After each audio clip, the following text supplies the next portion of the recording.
دوستو، حالیہ سیلاب کی تباہ کاریوں کے تناظر میں بہت کچھ لکھا جا چکا، بہت کچھ کہا جا چکا۔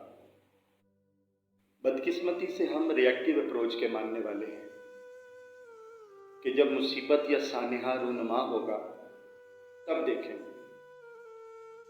سیلاب آیا، تباہی مچائی، لوگوں کی جان، مال، جانور، اسباب ساتھ بہا کر لے گیا، مگر انتظامیہ اور حکمران اس تعین میں مصروف عمل نظر آئے کہ متاثرہ علاقے اور لوگ ان کے زیر انتظام حدود کا حصہ ہیں یا نہیں۔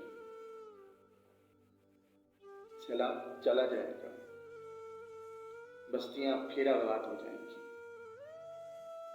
مگر وہ پیارے جو سیلاب کی تباہ کاریوں اور حکمرانوں اور انتظامیہ کی بے حسی کی نظر ہو گئے، وہ کبھی لوٹ کے نہ آئیں گے۔ سوال یہ ہے کہ کیا پاکستان میں پہلی بار سیلاب آیا کہ حکمران اور انتظامیہ اس سے نبرد آزما ہونے کے لیے کوئی مؤثر حکمت عملی ہی وضع نہ کر سکے؟